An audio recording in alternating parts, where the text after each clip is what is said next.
Olá, bom dia, meus caros irmãos e irmãs, queridos devotos e devotas de Santo Antônio, paz e bem. Mais uma vez chegamos até você, ao seu lar, levando as nossas mensagens do Evangelho no dia a dia. Recordo mais uma vez que nós estamos percorrendo o caminho da terceira semana da Páscoa. O texto que nos orienta é o capítulo 6 do Evangelho de João. Hoje, nesta quinta-feira, dia 18 de abril, então, nesse nosso itinerário, nós vamos meditar a partir do capítulo 6 do Evangelho de João, versículos de 44 até 51. Disse Jesus para a multidão: Ninguém pode vir a mim se o Pai que me enviou não o atrai, e eu o ressuscitarei no último dia. Está escrito nos profetas: todos serão discípulos de Deus. Ora, todo aquele que escutou o Pai e por ele foi instruído, vem a mim. Não que alguém já tenha visto o Pai, só aquele que vem de junto de Deus viu o Pai. Em verdade vos digo, quem crê possui a vida eterna. Eu sou o pão da vida. Os vossos pais comeram o maná no deserto, e, no entanto, morreram. Eis aqui o pão que desce do céu. Quem dele comer nunca morrerá. Eu sou o pão vivo descido do céu. Quem comer deste pão viverá eternamente. E o pão que eu darei é a minha carne dada para a vida do mundo. Veja, meus caros irmãos e irmãs, nós estamos ainda dentro desse grande discurso de Jesus sobre o pão da vida. Na tentativa de Jesus explicar, dos discípulos entenderem o correto sentido da multiplicação dos pães. Eu sou o pão da vida que desceu do céu. A gente pode ficar pensando que essas palavras possam soar como absurdas. A multidão, ela protesta, torna-se hostil. É difícil ultrapassar o obstáculo da origem humana de Jesus e fazer esse caminho de reconhecimento, reconhecê-lo como Deus. E então Jesus, evitando a discussão com os judeus, ele procura ajudá-los a refletir sobre a dureza do seu coração, enunciando as condições necessárias para acreditar nele. Qual é que são as condições que estão no Evangelho desta quinta-feira? Ser atraído por ele, docilidade de Deus e escutar o Pai. Três condições. A gente pode dizer que o texto evangélico ele é denso de ensinamentos profundos. Jesus ele começa por afirmar que ninguém pode vir a mim se o Pai que me enviou não o atrair. O Pai, ele atua como que num duplo movimento. Envia Jesus e atrai as pessoas para Jesus.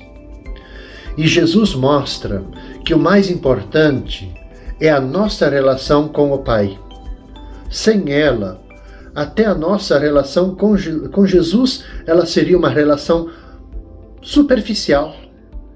Por isso que o próprio Senhor acende em cada um de nós, em mim, em você, esse desejo de nós sermos sempre dóceis para com Deus, de nos deixarmos instruir por Ele. Está escrito nos profetas, e todos serão ensinados por Deus. Veja que não é fácil entendermos essas palavras de Jesus. Por que isso? Porque muitas vezes nós somos tentados a pensar que ser dóceis a Deus nos retira a liberdade, nos faz menos felizes. Porém, a docilidade a Deus, ela é condição para a gente chegar a Jesus, que é a nossa alegria, que é a nossa felicidade.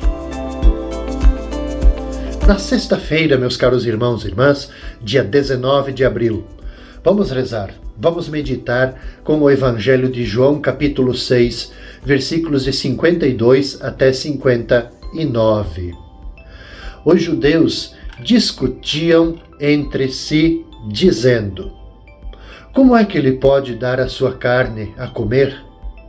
Então Jesus disse: em verdade vos digo, se não comerdes a carne do Filho do Homem e não beberdes o seu sangue, não tereis a vida em vós. Quem come minha carne e bebe meu sangue, tem a vida eterna, e eu o ressuscitarei no último dia. Porque a minha carne é verdadeira comida, o meu sangue verdadeira bebida. Quem come minha carne e bebe meu sangue, permanece em mim e eu nele.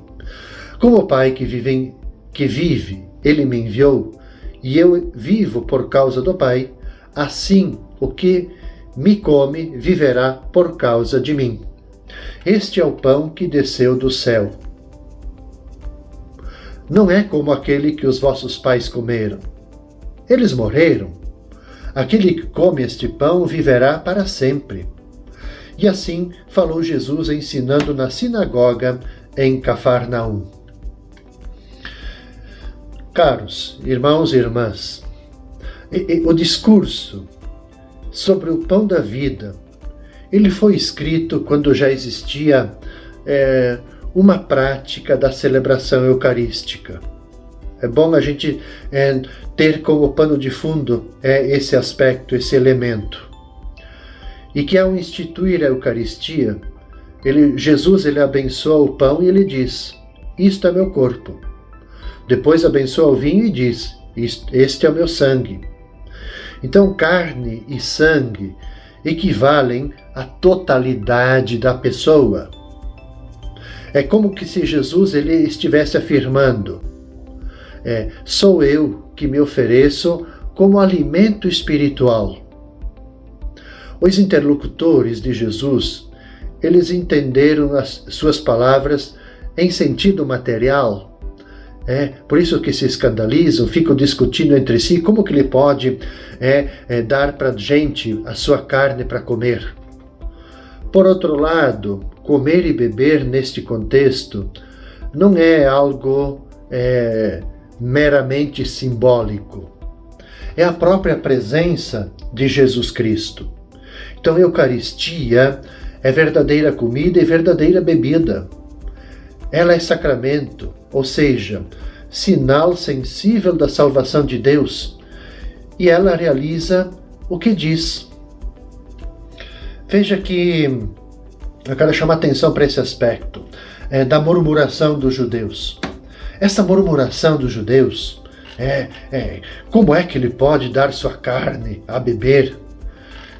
Essa murmuração denuncia a mentalidade incrédula de quem não se deixa transformar pelo Espírito e não deseja aderir a Jesus. Tem o coração fechado, a mente fechada, não vive a docilidade ao Espírito. Mas Jesus ele insiste: se não comerdes mesmo a carne do Filho do Homem e não beberdes o seu sangue, não tereis a vida em vós. E mais ainda, anuncia frutos extraordinários para aqueles que participam no banquete eucarístico. Não se perderá, será ressuscitado no último dia, viverá eternamente. A gente pode dizer que o banquete da Eucaristia, toda vez que a gente participa da Eucaristia, tem esse triplo sentido. Não é caminho, aponta um caminho onde nós não vamos nos perder. A Eucaristia nos leva a vivermos nessa perspectiva do ressuscitado. E como consequência, vivendo como ressuscitados, viveremos eternamente. Então todos esses ensinamentos de Jesus em Cafarnaum, mais do que tratar do sacramento, querem se referir à revelação gradual do mistério da pessoa e da vida de Jesus. E fechando então, irmãos e irmãs, o nosso itinerário desta terceira semana da Páscoa, no sábado, dia 20 de abril, vamos rezar, vamos meditar nos nossos corações a partir do Evangelho de João, capítulo 6, versículos de 60 até 69. Muitos dos discípulos de Jesus que o escutaram disseram: "Esta palavra é dura, quem consegue escutá-la?" Sabendo que seus discípulos estavam murmurando por causa disso mesmo, Jesus perguntou: "Isso vos escandaliza? E quando virdes o Filho do Homem subindo para onde estava antes? O Espírito é que dá vida, a carne não adianta de nada. As palavras que vos falei são Espírito e vida, mas entre vós há alguns que não creem." Jesus sabia desde o início quem eram os que não tinham fé e quem havia de entregá-lo, e acrescentou: "É por isso que vos disse, ninguém pode vir a mim a não ser que lhe seja concedido pelo Pai." A partir daquele momento, muitos discípulos voltaram atrás e não andavam mais com ele. E então Jesus disse aos 12: "Vós também quereis ir embora?" Simão Pedro respondeu: "A quem iremos, Senhor? Tu tens palavras de vida eterna. Nós cremos firmemente e reconhecemos que tu és o Santo de Deus." Para concluir essa terceira semana da Páscoa, nós temos um evangelho forte, provocativo. Eu creio que mexe conosco. Nós também somos como os discípulos. Muitas vezes a gente acha que a palavra é de Deus, que a palavra dita por algum sacerdote, por algum bispo, uma palavra dita pelo Papa, é exigente, é dura de escutar. Porque às vezes porque nós também, como os discípulos, nos encontramos muitas vezes com o coração endurecido, fechado, não queremos ouvir. Nos escandalizamos com as exigências do Evangelho. Por isso que muitas vezes também acontece de nós abandonarmos, acharmos que o cristianismo, que o ser católico é por demais exigente, que nós não vamos dar conta. Por quê? Porque nós somos muitas vezes acostumados a vivermos e praticarmos o mínimo da nossa fé cristã. O desafio é a gente buscar o máximo, a partir da escuta da palavra. Então veja que quando a gente lê com muita atenção essa pequena parte do Evangelho do sábado, o que nós vamos perceber? Que o ensinamento de Jesus ele versa sobre a entrega de sua vida. Para seus discípulos seria um fracasso, por isso se recusam a segui-lo no amor até a morte. Desistem, acham que é muita exigência, que é difícil. Por quê? Porque eles estão fixos na ideia de um Messias rei manifestada naquilo que foi no final da repartição dos pães e peixes. Jesus explica para eles que a sua morte é condição para a vida e que a sua realidade humana contém a força do Espírito. Mesmo com seus esclarecimentos, diz o Evangelho que boa parte dos seus seguidores abandonam ele. Muitos discípulos não quiseram confiar o seu espírito, abrir-se ao Espírito, dar mais um passo para frente, se desafiar. Não se dispuseram a isso. No fundo, a gente poderia dizer que Jesus ele não fica surpreendido com isso, pois ele conhece a pessoa, as suas decisões mais íntimas. Acreditar nele e na sua palavra é um dom que ninguém pode oferecer a si mesmo, só o Pai pode dar. Só quem nasceu e foi vivificado pelo Espírito e não atua segundo a carne compreende a revelação de Jesus e é introduzido na vida de Deus. Não obstante o mal-estar gerado com a desistência de muitos, Jesus ele não diminui as suas exigências. Aliás, Jesus é firme. Quem quiser me seguir é desse jeito, essas exigências. E ele desafia também os 12. Corre o risco de ficar sozinho. Os 12, porém, o reconhecem como o autêntico Messias e ficam do lado dele. Entende que fora de Jesus não há esperança. Sem Jesus o fracasso é certo. Ora, essa consciência nós também precisamos ter. O seguimento de Jesus é exigente, sim. Ele não é fácil. Exige de nós abertura, disposição, querer. Mas precisamos ter essa mente aberta, esse olhar de futuro, no sentido que nós também devemos ter essa consciência que sem Jesus nós não vamos viver. Sem Jesus a nossa vida será um fracasso, é um vazio. Nós viveremos sem esperança.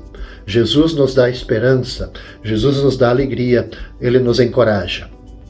Com essa meditação eu concluo, caros irmãos e irmãs, o itinerário desta terceira semana da Páscoa. Nos encontraremos novamente na segunda-feira, neste mesmo horário.